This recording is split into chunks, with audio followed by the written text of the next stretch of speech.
বিসমিল্লাহির রহমানির রহিম। 18ই ডিসেম্বর 2024। খুব সেন্সিটিভ একটা বিষয় নিয়ে সারা দুনিয়া জোড়া এখন একটা আলোচনা চলছে।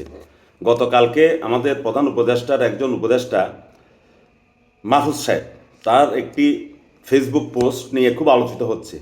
আজকে মার্কিন যুক্তরাষ্ট্রের পররাষ্ট্র মন্ত্রণালয়ের নিয়মিত ব্রিফিংয়ে তাদের মুখপাত্র, আমেরিকার মুখপাত্র ম্যাথিউ মিলারও এই বিষয়টা নিয়ে আলোচনা করেছেন।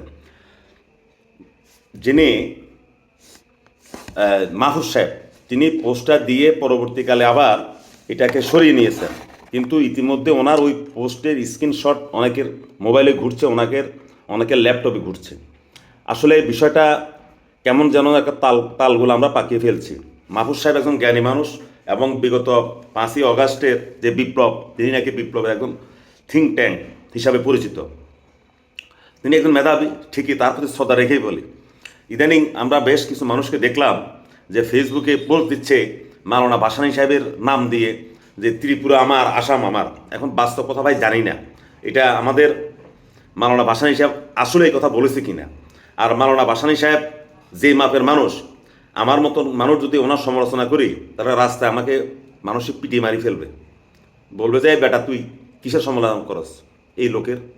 যদি উনি কখনো এই কথাগুলো বলে থাকে তাহলে উনি রাজনৈতিক বিজ্ঞতার পরিচয় দেন না, কিংবা উনি যখন বলছিলেন তখনের জন্য এই কথাটা প্রযোজ্য ছিল। মূল কথাটা আমাদেরকে বুঝতে হবে, আসাম তো কোনো দিনই আমাদের বাংলার কোনো অংশ না। আসাম একটা পৃথক রাজ্য, পৃথক রাজা। একটা সময় এখানে আসামে একজন রাজা আসামটাকে শাসন করতেন, ওইটাকে বলা হতো অহোম রাজ্য। এই অহোম রাজ্য ছিল আলাদা। ব্রিটিশরা পরবর্তীকালে অহোম এবং বাংলার যে একটা অংশ, পূর্ব বাংলা যেটাকে আমরা বলি, এই দুইটা মিলে একজন কমিশনার নিযুক্ত করেছিলেন। চিফ কমিশনার বলা হতো তাদেরকে, গভর্নর বা লেফটেন্যান্ট গভর্নর বলা হতো না। একজন কমিশনারকে দিয়ে আসাম শাসন করতেন ব্রিটিশরা। বাস্তবে কিন্তু আসাম একটা আলাদা রাজ্য, দেশ ছিল, একজন রাজা শাসন করতো। এটা কোনোদিনই আমাদের বেঙ্গলের সাথে সংযুক্ত ছিল না। এবার আসেন আপনি ত্রিপুরা। 1000 বছর ধরে ত্রিপুরা শাসন করছে মানিক্যরা শাসন করত। এরা নিজেদেরকে চন্দ্রবংশীয় হিসাবে তারা উল্লেখ করে। ত্রিপুরা কোনো দিনেই ছিল না এই বেঙ্গলের সাথে। বরং এতটুকু বলা যায় যে শাহ সুজা যখন ত্রিপুরা আক্রমণ করেন, তখন ত্রিপুরার রাজার সাথে তার একটা চুক্তি হয় এইভাবে যে পার্বত্য ত্রিপুরা যেটা আছে, যেটা বর্তমানে এখন ত্রিপুরা, এই ত্রিপুরা শাসন করবে ত্রিপুরার রাজা যিনি, তিনি।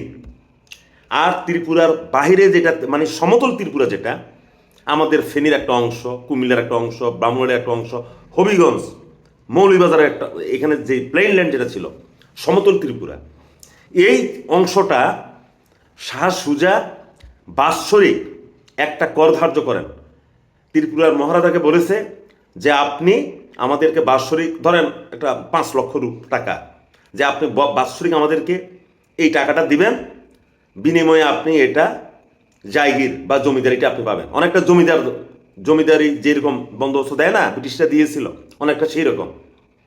তখন ত্রিপুরার মহারাজা দিশা না পেয়ে নিজের জীবন রক্ষার্থে হলো, নিজের গদি রক্ষার্থে হলো, শাহ সুজার সেই প্রস্তাব তিনি মেনে নেন। সেই থেকে এই সমতল ত্রিপুরা মূলত ত্রিপুরা মহারাজাদের সরাসরি হাতছাড়া হয়ে গেলেও পরোক্ষভাবে তারা জমিদারদের মতো এই সমতল ত্রিপুরা শাসন করত।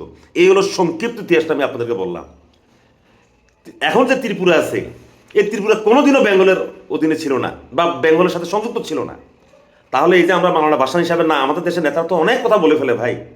এই আমাদের বাংলাদেশের নেতারা যত সস্তা কথা বলে, পৃথিবীতে মনে হয় এত সস্তা কথা কোনো দেশের নেতারা বলে না। আমরা যারা বাংলাদেশের লোক আছি, আমরাও এটা ফেসবুকে খুব লিখছি যে ত্রিপুরা আমার, আসাম আমার। এই কথাগুলো কিন্তু ভাই আমরা ঠিক বলি না।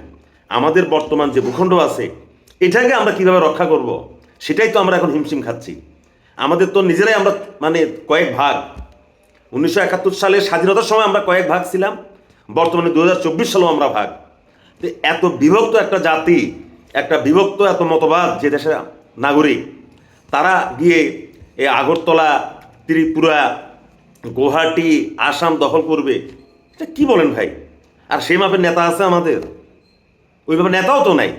আমরা যারা আছি সব ধান্দাবাজি, রাজনীতির নামে আমরা কয়টা লোক আমরা দেশকে ভালোবাসি, মুখে না বলি ভাই আমরা।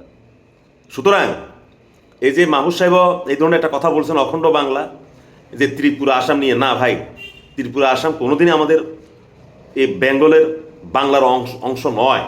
বরং পশ্চিম বাংলা আর আমাদের এই বাংলাদেশ যেটা পূর্ব বাংলা ছিল, এটা ছিল একটা বৃহত্তর বাংলা, এটা একটা বৃহত্তর বাংলা ছিল। তাহলে বিহারও কিন্তু আমাদের বাংলার অন্তর্ভুক্ত না, এই কথাটাও আমরা কিন্তু বারবার ইতিহাসে আমরা ভুল উচ্চারণ করি। তা আমাদের এইসব কথাতে আরও ভারতের সাথে আমাদের সম্পর্কটা নষ্ট হবে, ভারত আমাদের সাথে ফাতরামি করবে, ইয়ার্কি করবে। একটা পর্যায়ে দেখবেন বাংলাদেশে এক শ্রেণীর লোক আছে, এরা অমুক অমুক দেশ থেকে যুদ্ধ বিমান কিনবে, ট্যাঙ্ক কিনবে, বলবে যে আমরা ভারতের সাথে যুদ্ধ করবো, এই করবো সেই করবো। শেষ কী হবে জানেন? আমরা অভুক্ত থাকবো, আমাদের স্কুল কলেজে আমরা টিচারদের বেতন দিতে পারবো না, আমাদের কলকারখানা বন্ধ হয়ে যাবে, তখন বাংলাদেশটা আরও একটা বেকাতায় পড়বে। এমনি একটা বেকাতায় আমরা আছি। ডক্টর ইউনূস সাহেব বহু চেষ্টা করছেন দেশকে স্থিতিশীল অবস্থায় আনার জন্য, পারছেন না। আমরা যেন দেশটা অস্থিতিশীল হয়ে যায় এই দিকে যেন ভাই আমরা পা না বাড়াই, এবং এই ধরনের কথা যেন আমরা কেউ ফেসবুকে পোস্ট না করি। ধন্যবাদ সবাইকে, সবাই ভালো থাকবেন।